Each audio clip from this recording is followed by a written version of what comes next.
This is no longer just about politics. This is about shock, economic shock, energy shock, household shock, system shock.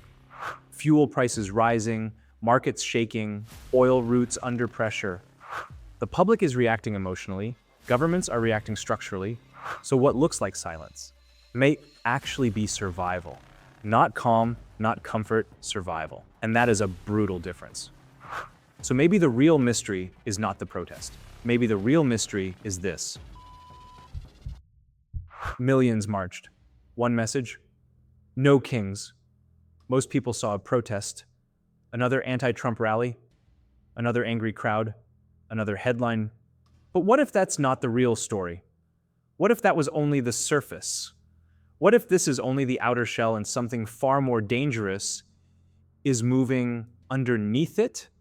Because while people were shouting in the streets, governments were already moving. Fuel prices rising, markets shaking, oil routes under pressure, allies going quiet. And that is not background noise. That is a warning siren. So maybe the real mystery is not the protest. Maybe the real mystery is this. Why does Trump pressure allies, question NATO, threaten BRICS, make giant claims about wars, and still, almost nobody publicly hits back? That is not just strange. That is extraordinary. Why? Are they scared of America? Or trapped by how dependent they still are on it? And here's the darkest possibility of all. What if the protesters are screaming in public? What governments are too exposed to admit out loud? On March 28th, No Kings protests spread across the United States and beyond it. This was not small. This was not isolated. This was not symbolic. This was a signal, a flashing red signal. But here's where most people stop. They say, look how angry people are. Look how divided America is. Look how controversial Trump is. That's too shallow, far too shallow.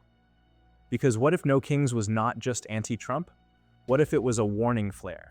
A warning that more and more people believe power is becoming harder to restrain, harder to predict, and harder to stop. And if that's what the public feels, then what are governments seeing? That made them start preparing so fast. Because if the streets are this loud now, what does that say about what may be building underneath? There are two ways to read the silence. The first is simple. America is still too powerful. Military power, trade power, sanctions power, intelligence power, dollar power. That still shapes the world. That still bends the room. That still changes how countries behave before they even speak. So when pressure comes from Washington, most countries do not rush to perform anger on camera. But then comes the second possibility. And this one is much more unsettling. What if they are not staying quiet because they agree? What if they are staying careful because they know a public collision with America can cost them too much? Security, markets, energy, diplomatic room, strategic breathing space. So what looks like silence may actually be survival. Not calm, not comfort, survival. And that is a brutal difference. And then the story gets darker, much darker. Because this is not just about rivals, it's about allies. This is the part people overlook. A rival being nervous is normal. An ally being nervous is different. That means the problem is deeper, not just disagreement. Trust. And once trust enters the story, the stakes become enormous. Maybe allies are not scared of American power alone. Maybe they are scared of not knowing what America does next. Because predictable power can be managed. Unpredictable power, that changes everything. That is where the whole emotional weight of the story shifts. Because a predictable empire is dangerous. An unpredictable one is nerve-rattling. Then Trump raised the stakes again. He suggested the US does not necessarily have to be there for NATO. That is not just another quote. That is not just rhetorical noise. That goes straight to the spine of the alliance. Because NATO is not built only on weapons. It is built on belief that if one member is attacked, America shows up. So what happens when that belief starts sounding conditional? Europe doesn't just feel offended, it feels exposed, and that is where the danger really begins. Because once allies start doubting the certainty of American backing, the whole map starts to feel less stable, more fragile, more dangerous. And maybe that is why so many allies stay measured in public. Because when your security umbrella starts sounding uncertain, you do not just start shouting, you start calculating, you start planning, you start hedging, you start bracing. And that is not diplomacy at its most elegant. That is dependency under pressure. Now comes the twist. And this is where the whole story changes. While people marched, governments were already acting like this. Crisis was not temporary. That is the part almost nobody is focusing on. And it should alarm far more people than it does. This is no longer just about politics. This is about shock, economic shock, energy shock, household shock, system shock. Because once the Strait of Hormuz is disrupted, this stops being a foreign policy story. It starts becoming a daily life story. And when you actually look at what countries are doing, it gets startling.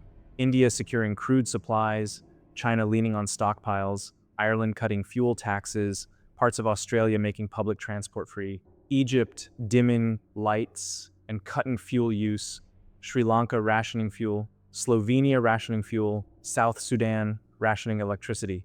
Stop there, think about that. That is not symbolism. That is governments bracing for impact. If this was just another diplomatic flare-up, why are countries already changing how people travel, heat homes, buy fuel, and use electricity? That is the moment the whole story flips on its head. Because now this is no longer just about speeches. Now this is about bills, transport, inflation, supply chains, food, medicine, everyday life.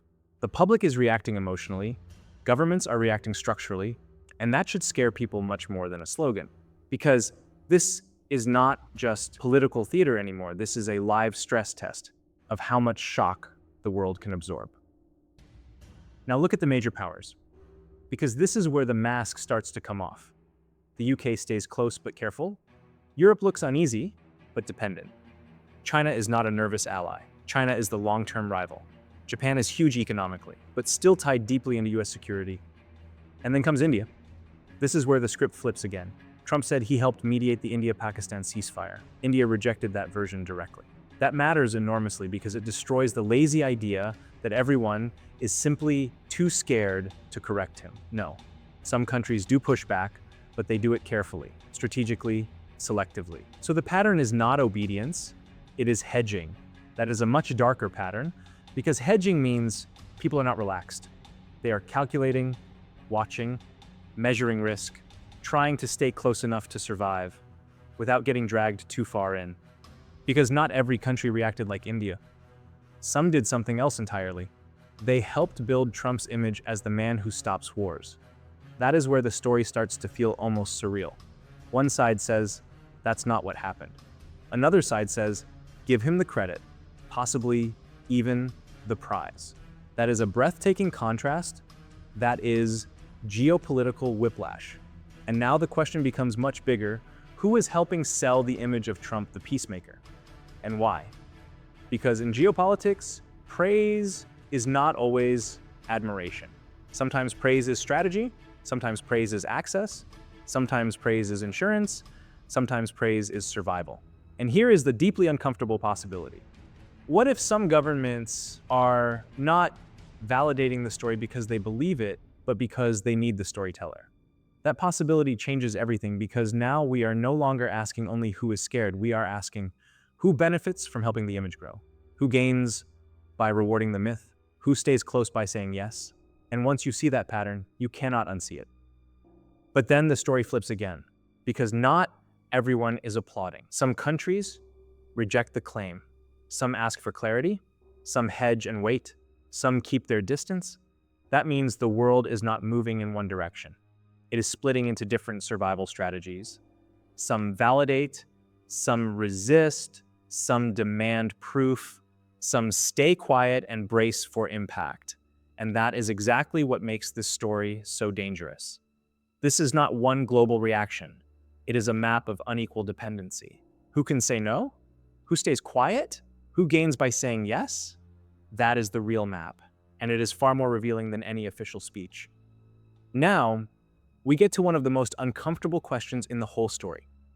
What if this is not only about countries being scared of America? What if some countries are actually very good at using American power for their own goals? This is where the story gets messy, volatile, dangerously revealing. Because once you ask that question, you cannot unsee it. Look at Israel. A careful way to frame it is this. One perspective is that Israel has been highly effective at pulling Washington toward a harder line in the Iran war. Now, that does not prove one side controls the other, but it raises a serious question. A very serious question. Who is shaping whom? Is America directing the region, or are some allies learning how to steer America? Because if that is even partly true, then the story is no longer. Everyone is scared of America. The story becomes some fear America, some depend on America, and some may be learning how to use America. That is a far darker and far more explosive story. And then comes the line that should haunt every new peace claim. Trump said he could end the Russia-Ukraine war within 24 hours. That didn't happen. And that failure should shadow every new miracle promise because it reveals something central to the method. Say it big. Say it with certainty. Say it often. Let the image move faster than the result. So when Trump says he stopped this war or that war or several wars, the audience has to ask, is this real delivery? Or is this branding? Is this outcome or performance? Is this peace or the appearance of control? And that may be the deeper battle underneath everything. Not just control of territory, control of narrative, control of perception, control of who gets to look like the only man in the room who can solve chaos. That is not a minor detail. That is the central tension. Image versus delivery, myth versus proof, projection versus outcome. Now, zoom out again, because maybe this is not only about protests and wars.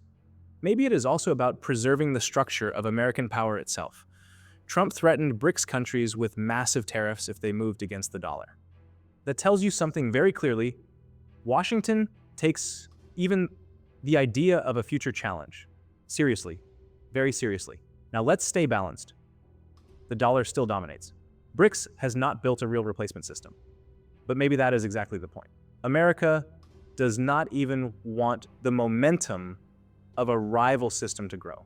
And once you see it like that, tariffs stop looking like ordinary trade tools. They start looking like defensive weapons. Because currency power is leverage. And leverage is how empires breathe. That is not just economic policy, that is structural power protecting itself.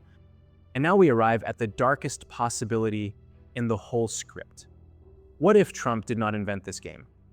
What if he just made it visible? What if the pressure, the dependence, the strategic silence, the careful praise, the fear of losing access, the public calm, and the private panic were already there? But before, they were hidden behind softer language, cleaner diplomacy, closed doors, polished speeches, and now the curtain is gone. Now the mask slips. Now the machinery is suddenly visible. So maybe the reason this feels so shocking is not that the world changed overnight. Maybe the world is finally watching the mechanism without the disguise. That possibility is not just uncomfortable. It is deeply destabilizing. Because if that's true, then No Kings is not just a protest. It is a reaction to seeing the machine more clearly. And once people see the machine, it becomes much harder to pretend everything is normal. So where does all this leave us? Maybe No Kings is not just about Trump. Maybe it is about a wider fear that power is becoming more open, more concentrated, more unpredictable, harder to restrain. The public marches, the states prepare, the markets shake, the allies hedge, the rivals calculate, and some governments help sell the image of Trump the peacemaker, even while others reject it. So maybe the final question is not just, is the world scared of America? Maybe the real question is, who can afford to challenge American power openly, and who gains more by validating it? And maybe that is why this story feels so dangerous. Because the protesters may be saying out loud what governments are only willing to whisper. This is not just a protest story. This is a live stress test of how much power the world can absorb before the cracks become impossible to hide. And that may be the most dangerous part of all. So, before you go, tell me what you think. Is this really about fear, about power, about war, about dependence, or about the impact all of this has on real people and everyday life? Because in the end, these decisions do not stay between leaders. They ripple outward across borders and affect everyone wherever you are in the world. Drop your view in the comments or message me on the WhatsApp number or email shown on screen. I'd love to feature some of your opinions in the next video. And subscribe to Views Collide if you want more videos where we go deeper than the headline.